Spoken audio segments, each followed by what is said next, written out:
à tous et à toutes, donc aujourd'hui on se retrouve pour une nouvelle chronique avec oui toujours la même tenue, hein. Je vais faire actuellement, au moment où je vous tourne ces vidéos, j'ai déjà tourné 2 vidéos, là c'est la 3e, j'en ai 2 autres à faire, donc soyez pas choqués d'avoir, non j'ai 3 autres à faire après, donc soyez pas choqués d'en avoir une multitude qui arrive, parce que voilà j'ai du retard, je vais le rattraper, c'est ce qui est normal, si on peut dire ça comme ça. J'aime bien vous faire les chroniques vidéo parce que c'est mieux qu'ils soient rapides à tourner, j'ai pas grand... Je peux faire les chroniques condensées, quelque chose que je fais pas forcément sur le blog, etc. Ou sur le blog, j'ai tendance à pas mal détailler. Mais en tout cas, voilà. Et puis je trouve que c'est vrai que j'ai eu plus de lectures de dégel que de chroniques ces derniers temps. Et je voulais un peu vous donner des avis sur le livre en format visuel et audio. Donc voilà, donc aujourd'hui je reviens pour vous chroniquer donc Coraline, donc là de Neil Gaiman. Et là, c'est un. Comment on appelle ça? Pas un livre illustré, j'ai plus le terme. Et donc les illustrations sont de P. Gray Russell aux éditions Delcourt. C'est une belle brique. Je sais pas comment on appelle ça aujourd'hui, je dirais pas un comique, mais un. Je sais que c'est un terme. Mais si je le retrouve, bah, je vous le dirai. Donc l'histoire, quelle est-elle? Il s'agit donc de Coraline qui vient de déménager avec ses parents. Parce que ses parents, je sais pas trop quoi, ont déménagé. Et elle se retrouve dans une maison, dans une immense maison qui a été divisée en plusieurs petits appartements. Elle vit donc avec ses parents, un couple d'hommes âgés qui était artiste autrefois, qui travaillait dans des cabarets, et puis un homme un peu sénile, un peu bizarre.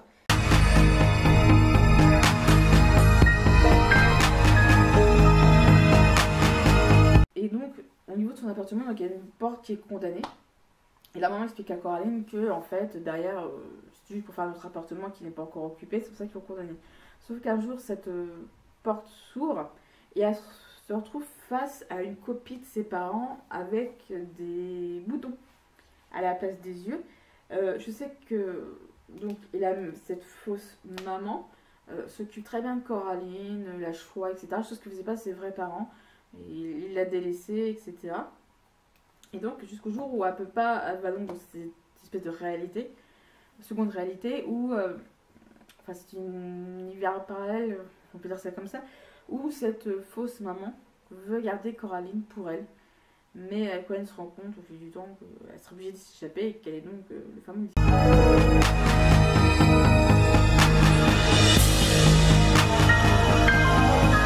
J'ai beaucoup aimé l'histoire, à savoir que j'ai pas lu le roman parce que c'est basé sur justement le roman Coraline de Neil Gaiman. Mais en tout cas, j'ai vraiment adoré en tout cas ce format-là. En fait, j'ai eu ce livre dans un swap et j'ai vraiment aimé qu'elle me fasse découvrir les romans de Neil Gaiman, la personne, parce que j'ai jamais été plus tentée que ça.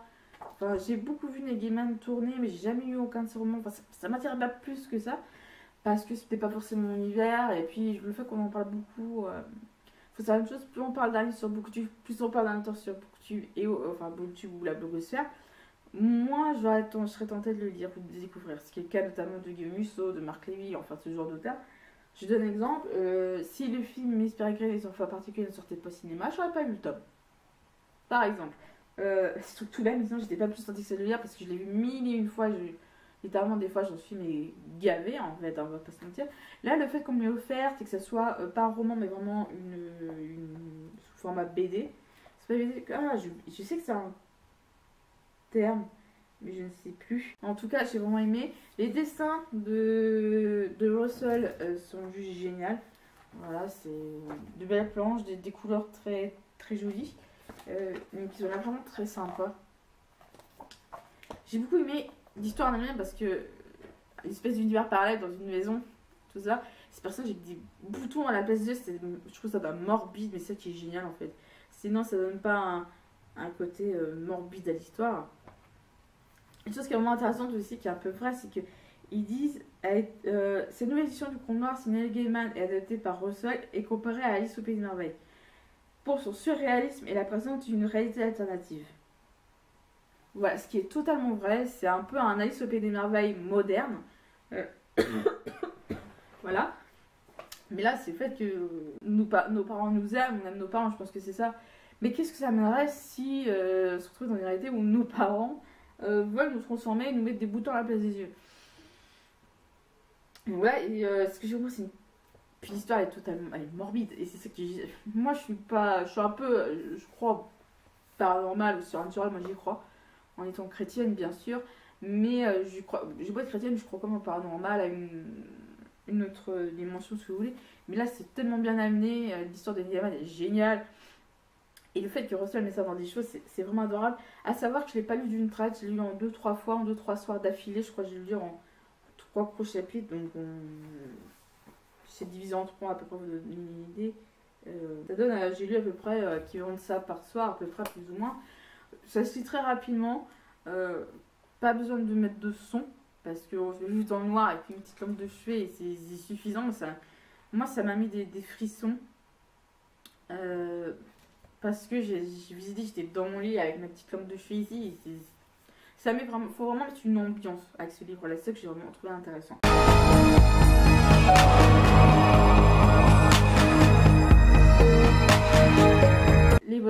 C'est vrai qu'il n'y a pas de point négatif, je pense, dans celui-là. C'est vraiment un coup de cœur parce que l'histoire d'un mais c'est vrai que ça ressemble un peu à Alice au Pays des Merveilles, mais vraiment très moderne. Juste par le côté d'une réalité alternative, mais sans plus. Après, est-ce que je serais capable de vouloir lire le roman après? Je sais pas, étant donné que je connais l'histoire. Peut-être que le roman papier, en tout cas le roman écrit, aura peut-être plus de choses que ce livre-là.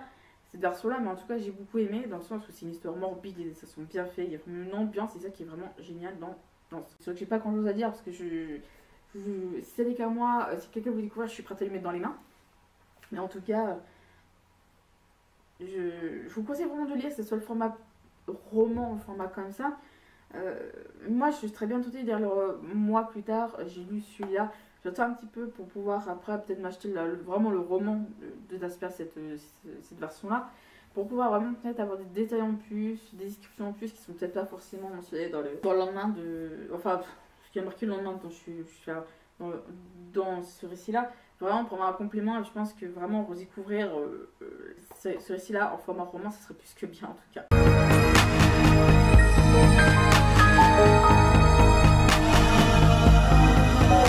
Ma chronique de Coraline de Neil Gaiman avec les dessins de Russell est terminée. J'espère que ça vous a plu, que vous serez peut-être tenté de le lire. Je sais que c'est un livre qui a beaucoup été lu. Je ne suis pas allée voir sur Livre Addict, les chroniques, tout ça, mais j'ai vu que c'est un livre qui était beaucoup lu. Mais en tout cas, je vous mettrai ma chronique. N'hésitez pas à me dire ce que vous en avez pensé. Et bien sur ce, je vous dis à bientôt pour une lecture. Et ouh, je ne sais pas faire les fantômes, désolée. À bientôt.